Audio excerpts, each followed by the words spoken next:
ఇంత కష్టమైన పని అని తెలియక పెద్ద పోజు కొట్టి మిమ్మల్ని నమ్మి ఈ పని టేకప్ చేశా. ఎక్కలాడు తినాలకి వెళ్తే మెట్లు ఎక్కను దిగను సరిపోయింది. మీరు అంతే, వెళ్ళడం రావడం తప్ప ఏం ఉపయోగం లేదు. సార్ మాల్ మొత్తం ఏదో రూట్ లో ఎక్స్పోర్ట్ అయిపోయిందేమో నాకు కొంచెం డౌట్ వస్తుంది సార్. అస్సలు కాలా, ఖచ్చితంగా మాల్ ఎక్స్పోర్ట్ అవ్వలేదు. ఇది నేను చెప్పిన మాట కాదు, మాల్ ఎవరైతే డైరెక్ట్ గా ఎక్స్పోర్ట్ చేసుకుంటున్నాడో డాను వాడు చెప్పిన మాట. మాల్ మీకు ట్రేస్ అవట్లేదు కదా అని మన దేశంలోనే లేదని చెప్పి కథలు చెప్పొద్దు. అయితే సార్ ఇంకో 4-5 టీములు పెట్టి తలా ఓ దిక్కు పంపి కుమ్మింగ్ ఆపరేషన్ చేస్తే త్వరగా ట్రేస్ చేయొచ్చు సార్. మీ చుట్టాలను కూడా తీసుకెళ్ళరా. నువ్వెవరో సామి నా కొంప ముంచెట్టున్నావు.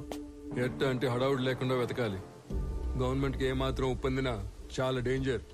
ఇన్ని 100 కోట్ల ఎర్రచందనం ఒకేసారి దొరికితే దేశం ఉలిక్కి పడుద్ది, కలపకి కాపలా కూడా పెరిగిద్ది. దీంట్లో ఏది జరిగినా నన్ను లేపేస్తారు. సైలెంట్ గానే ఎతకండి, కానీ కొంచెం స్పీడ్ పెంచండి. పండి. Good morning sir. Morning. Good morning sir. Good morning sir. ఇది మాల్నీదే, ఇది మాల్నీదే, ఇది కూడా మాల్నీ. ఏంటి ఇవన్నీ? పేరు మాలిని సార్, ఊరు తిమ్మసముద్రం.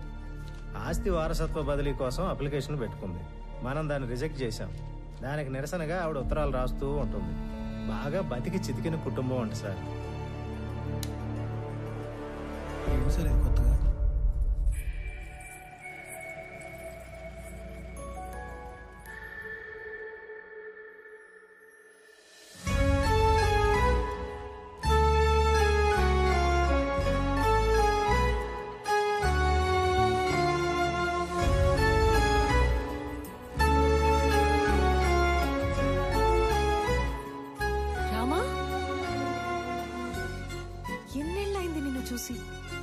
అయినా నువ్వు అసలు ఏం మారలేదు.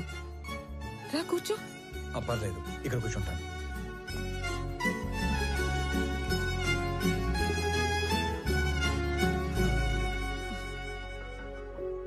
నీ పేరేంటి తల్లి?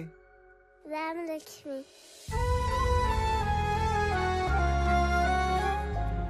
ఇప్పుడే వస్తాను. స్కూల్కి వెళ్తున్నావా?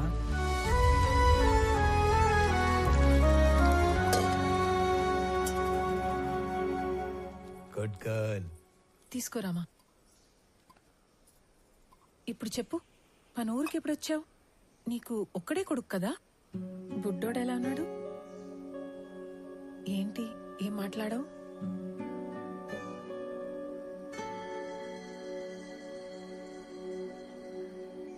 అసలు ఏం జరిగింది? రామా, నువ్వు వెళ్ళి ఆడుకో తల్లి.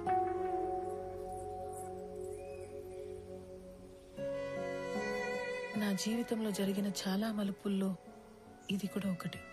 మా వారి పేరు సురేంద్ర. మా నాన్నతో పాటు నార్త్ లో కాంట్రాక్ట్లు చేసేవారు. నా పెళ్లికి ముందు నుంచి కూడా మా నాన్నకి బాగా ఇష్టమైన వ్యక్తి. అమ్మా నాన్న కాలం చేశాక ఇక్కడే సెటిల్ అయ్యాం. కాంట్రాక్ట్లలో ఇబ్బందుల వల్ల నష్టాలు, వాటితో కష్టాలు కూడా వచ్చాయి. వర్మ అనే తన ఫ్రెండ్ ఏదో కొత్త బిజినెస్ ప్లాన్ ఉందంటే కలిసొస్తానని వెళ్లిన మనిషి తిరిగి రాలేదు. నేను ఏడ్చి ఏడ్చి కన్నీళ్లు కూడా రావట్లేదు. అవును, ఇవి నీ చేతికి ఎలా వచ్చాయి? కొన్ని రోజుల క్రితమే డిప్యూటీ కలెక్టర్ గా ఇక్కడికి ట్రాన్స్ఫర్ అయ్యి వచ్చాను. అవునా? ఇంట్లో ఇంకెవరు లేరా? మా ఆయన్ని వెతుకుతూ రోడ్ యాక్సిడెంట్ లో మా మామగారు కూడా పోయారు. ఇవన్నీ చాలా ఉన్నట్టు సురేంద్ర ఉన్నంత కాలం పలకరింపుకి వచ్చే అతని పార్ట్నర్స్ కూడా ఇప్పుడు డబ్బు కోసం బెదిరింపులకి వస్తున్నారు. పోలీసుల చుట్టూ, లాయర్ల చుట్టూ, నీ ఆఫీస్ చుట్టూ తిరిగి తిరిగి విసిగిపోయి రోజుకో లెటర్ పంపుతుంటాను. దానివల్ల ఉపయోగం లేదు, కానీ కనీసం నా బాధ, నిరసన అయినా తెలిపితే మనసు తేలిక పడుతుంది కదా. వీటి వల్ల ఉపయోగం ఉంది. ఇవే నన్ను ఇక్కడి దాకా తీసుకొచ్చాయి. ఇకపై ఇది నా బాధ్యత.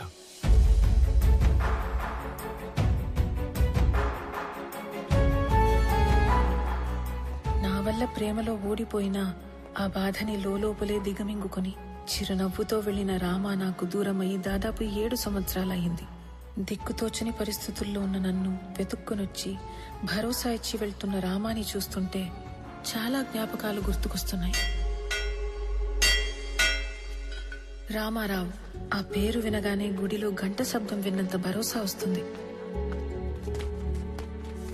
రామారావు ఎస్పీఎల్ గా ఉన్న మా స్కూల్లో ఆడపిల్లలందరం శివంగుల్లా బ్రతికేవాళ్లం.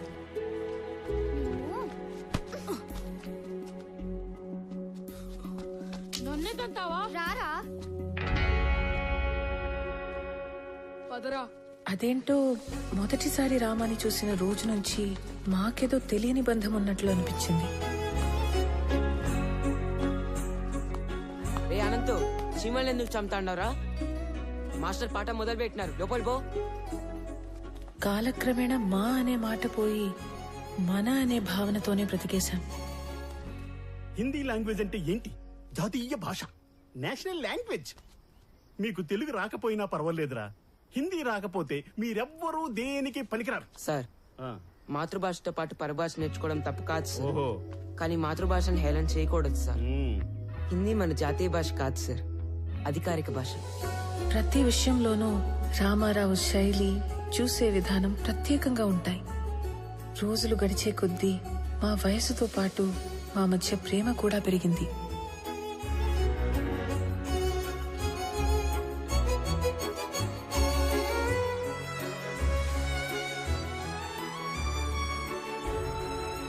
ఇప్పటికీ 2 బస్సులు వెళ్ళిపోయాయి. నువ్వు నన్ను వదలకపోతే లాస్ట్ బస్ కూడా వెళ్ళిపోతాది. అవునా? నీకు గవర్నమెంట్ జాబ్ అంటే నా అంత ఇష్టమని నువ్వు డిగ్రీ, దాని తర్వాత జాబ్ ట్రైనింగ్ల కోసం 4 ఏళ్లుగా టౌన్ లోనే ఉంటున్నా ఓపిగ్గా సర్దుకున్నాను. ఇక నా వల్ల కాదు. ఆ జాబ్ ఏదో వెంటనే కొట్టేసి నా మెడలో తాళి కట్టి నన్ను పెళ్లి చేసుకోరామా? 1 నెలలో టెస్ట్, ఇంటర్వ్యూ అన్నీ అయిపోతాయి. ఆ తర్వాత నీ ఇష్టం. ఓకే? మళ్ళీ నువ్వు ఊరికి ఎప్పుడు వస్తావు? వచ్చే నెల 25వ తారీఖు. సరేనా?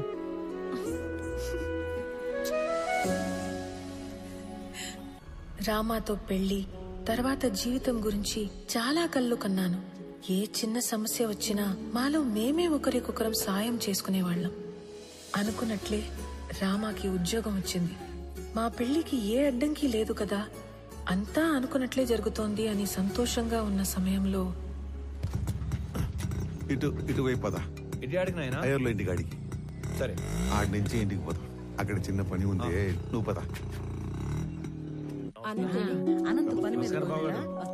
నమస్తే బాబు. నమస్తే. బాబాయ్ బాగున్నారా? బాగుండా విని. ఏంటి మహాలక్ష్మి? కూర్చోండి బాబు. ఇదిగో అబ్బాయి వాళ్ళు వచ్చారు, అమ్మాయిని తీసుకురండి. అలాగే అండి.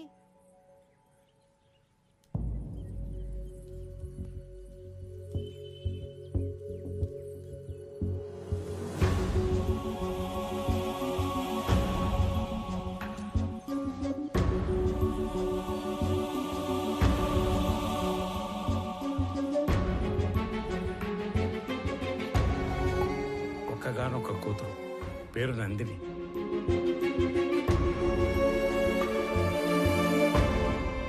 ఏంటి నేను ఇది? ఎవరి అమ్మాయి? మాలిని గురించి మీకు తెలుసు కదా? తెలిసే వీళ్ళని రమ్మని చెప్పినాను. మాలినికి పెళ్ళైపోయినది. మాలినికి పెళ్ళైపోయింది నాయనా? కారణాలు తెలియదు. మాలినికి పెళ్లి జరిగిపోయినాదని తెలిసి నువ్వు ఎట్ట రియాక్ట్ అవుతావు అని మేం బేజారైపోయినాము. తండ్రిగా నీకు మంచి తోడుని వెతికి పెట్టడం నా బాధ్యత. నిర్ణయం నీ హక్కు. లేదైనా నాకు కొంచెం టైం కావాలి. ఆ తర్వాత నిర్ణయం మీరే తీసుకోండి. నువ్వు నీ ప్రాణం పోయినా నీ స్వార్థం కోసం అయితే వేరే పెళ్లి ఒప్పుకో. ఏదో ఒక కారణం చేతే ఈ పెళ్లి చేసుకుని ఉంటావు. నువ్వు తలదించుకునే తప్పేమీ చేయలేదు మాలిని. మన ప్రేమ మన ఇద్దరికి మాత్రమే సంబంధించింది. పెళ్లి మన వాళ్ళందరికీ సంబంధించింది. ప్రేమ విషయంలో మనలో ఎవరో ఒకరు నిర్ణయం తీసుకోవచ్చు, కానీ పెళ్లి విషయంలో మన వాళ్ళందరూ నిర్ణయం తీసుకోవాలి. ఎందుకు, ఏమిటి అని అడగటానికి నేను రమ్మలేదు. నిన్ను చూసి చాలా రోజులైంది కదా, చూద్దామని రమ్మన్నాను. మాలిని, ఒక్కసారి తలెత్తి చూడు.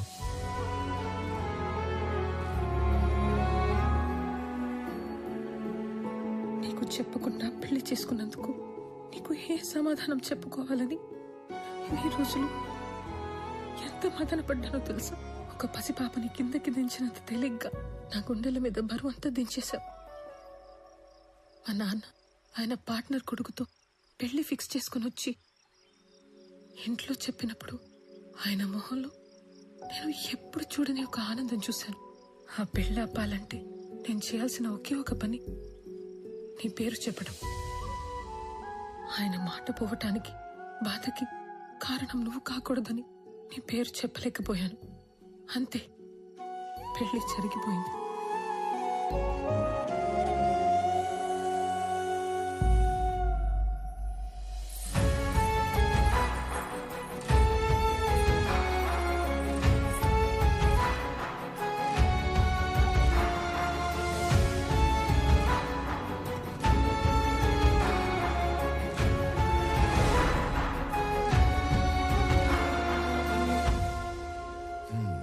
మన ఇంటి కోడలుగా రావాల్సిన అమ్మాయి పాపం తలరాత. దుడ్డు ఏమన్నా కావాలేమో, సాయం చేయకపోయినావా? ఆ మాట ఎత్తినా చంపేస్తుంది ఆయన. మరి ఆస్తి బదిలీకి అప్లికేషన్ పెట్టిందన్నావు కదా, అదేదో ఇచ్చేయరాదు? ఆస్తి మీద హక్కు వస్తే సమస్య కొంతన్నా తీరుతుంది కదా. చూడటానికి ఏదో ఒక చిన్న అప్లికేషన్, కానీ చట్టానికి అదొక పెద్ద సమస్య. మిస్ అయిన మనుషుల ఆస్తులు 7 సంవత్సరాల వరకు ఏమీ చేయలేం. 7 ఏళ్ల తర్వాతనే ఎవిడెన్స్ యాక్ట్ 107 అండ్ 108 సెక్షన్స్ ఉపయోగించి ప్రిజంప్షన్ ఆఫ్ డెత్ కింద ఆస్తిని బదిలీ చేయగలం. సరే, నువ్వు చెయ్యగలిగింది చేయరా. 6 నెలల నుంచి ఎప్పుడు చెప్పే సుత్యావారంగా ఈ రోజు కూడా చెప్తున్నావు. ఇంకో 15-20 ఊర్లు తిరిగితే క్లూ దొరకచ్చు సార్. నువ్వు ఉత్త కోతలు చెప్పి ఊర్లు తిరుగుతున్నావు గానీ ఇంతవరకు నాకు మాలు గురించి మాత్రం ఒక్కటి కూడా చెప్పలా. నీ వల్ల కాకపోతే చెప్పు, మఫ్టీలో నేనే తిరుగుతా లీవ్ పెట్టి. లేదు సార్, త్వరలోనే పని పూర్తి చేసి మొత్తం సమాచారం ఇస్తా. నన్ను నమ్మండి సార్. సర్లే, తర్వాత చూద్దాం. నువ్వు పో. సరే సార్. ఏంటో మెజిస్ట్రేట్ గారు ఇటొచ్చారు, మాతో పనేందో.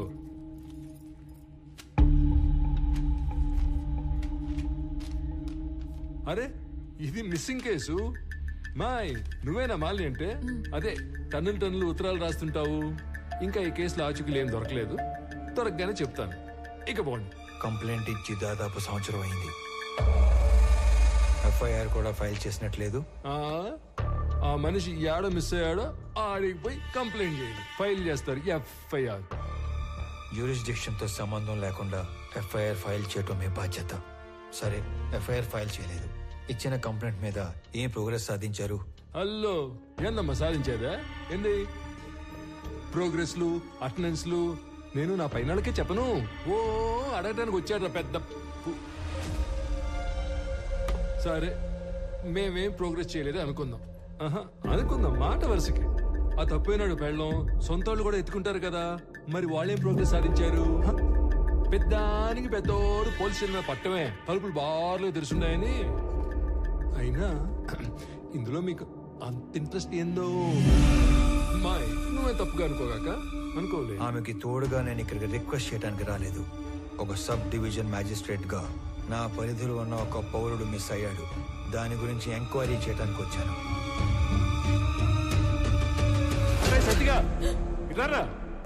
సార్, వాడెవడో సురేంద్ర అంట, ఊరంతా అప్పులు చేసి పారిపోయాడని వేరే ఎవరితోనైనా చీటింగ్ కేసు పెట్టించు. Okay sir. కావాలని కనుమరుగైనట్టు రిపోర్ట్ రాసి వాడి కేసు క్లోజ్ చేయి. ప్రతి ఓడికి జవాబు చెప్పాలంటే దేవుడు రోజుకి 48 గంటలు ఇచ్చినా సరిపో. పండి పండి, మేము భోజనాలు పెట్టాం ఇక్కడ. దీని అన్న జీవితం ఎవడెవడో రావటం, అడ్డమైన అడగటం, ఏందో ఇది.